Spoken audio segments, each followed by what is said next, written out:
The explosion tore through the hospital ship so suddenly that Lois Pond barely understood what had happened before the deck began to tilt beneath her feet.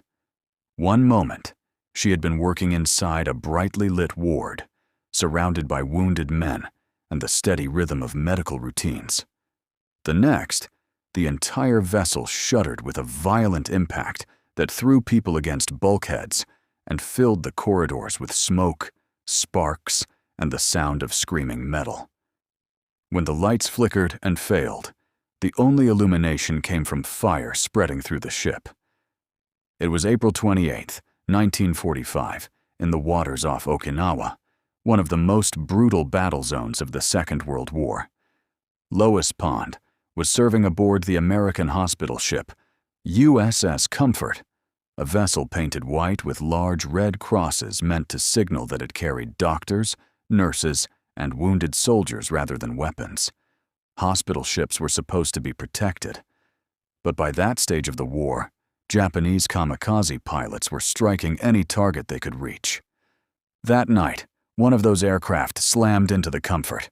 The blast ripped through the upper part of the ship and ignited fires that spread quickly into crowded medical compartments. Fuel from the aircraft fed the flames, while shattered equipment and wrecked walls turned hallways into dangerous mazes of debris. Wounded soldiers who had already survived combat now found themselves trapped in burning wards as smoke thickened around them. Lois Pond moved with the other nurses through chaos that grew worse by the minute. Stretchers were dragged through the corridors as medical staff tried to move patients toward the open deck. Some men were too badly injured to walk. Others were barely conscious and had to be carried through smoke-filled passageways.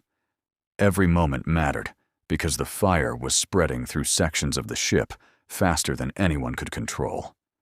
Outside on the deck, the night sky above Okinawa glowed with the distant flashes of the battle still raging on the island. The hospital ship rolled slightly in the water as the damage from the kamikaze strike began to affect its balance.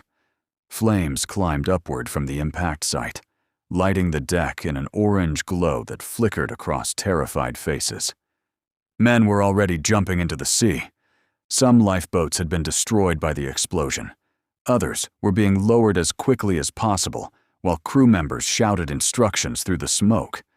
The injured were pushed into boats first when possible, but the situation was deteriorating too quickly for any orderly evacuation. Lois realized that staying aboard the burning ship could mean dying with it. When she reached the rail and looked down at the water below, the Pacific appeared black and endless. Debris from the damaged ship was already floating across the surface. Oil spread in dark patches that shimmered in the firelight. Behind her, another explosion echoed through the vessel. She climbed over the rail and dropped into the sea. The shock of the cold water hit instantly. The Pacific around Okinawa was not freezing, but after the heat of the burning ship, it felt brutally cold.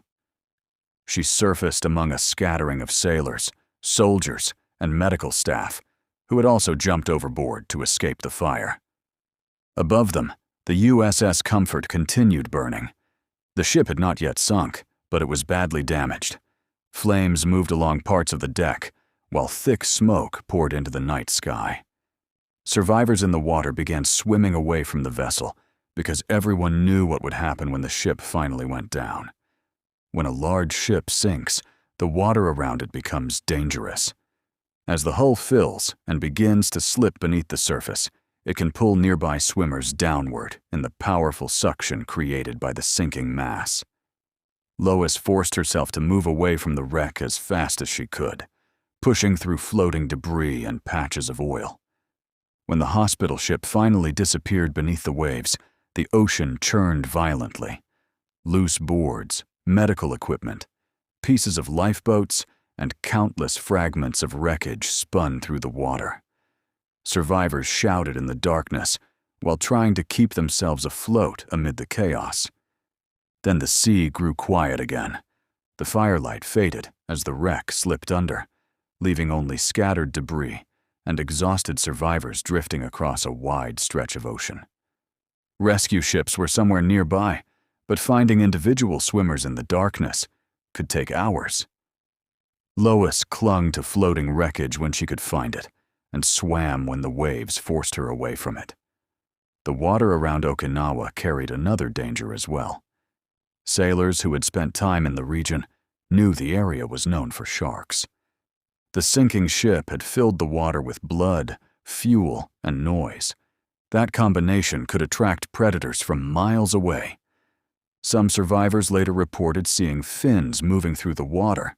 Others heard sudden splashes and cries nearby that ended abruptly. Lois tried not to look too closely at the dark surface around her. Panic would only waste energy she needed to survive. Instead, she focused on breathing slowly and staying afloat. Hours passed. The darkness slowly began to fade as the first gray light of morning appeared over the Pacific. By then, Lois had been in the water for an enormous stretch of time. Her muscles ached from constant movement, and the oil coating the surface had soaked into her clothing and skin. But she kept swimming. Sometimes she kicked slowly, while holding onto a piece of floating debris. Other times, she drifted and rested before forcing herself to move again. Every minute, she reminded herself that ships would still be searching the area for survivors. Morning became afternoon. By then, Lois Pond had been in the water nearly 20 hours. Her arms felt heavy, and her legs trembled with exhaustion. But she was still alive when rescuers finally reached her. A nearby vessel searching the wreck site spotted survivors drifting among the debris and began pulling them aboard one by one. When sailors hauled Lois from the water, she had endured almost an entire day in the Pacific Ocean after escaping the burning hospital ship. Many others had not survived. The kamikaze attack on the USS Comfort killed dozens and injured many more. But the story of Lois Pond became one of the most extraordinary survival accounts of the Pacific War. She had escaped a sinking warship, endured nearly 20 hours in open water surrounded by sharks, and lived to tell what it felt like to fight exhaustion and fear long enough for rescue to arrive. Thank you for listening to Horrifying Survival Stories. Subscribe for more stories of those who faced the impossible and lived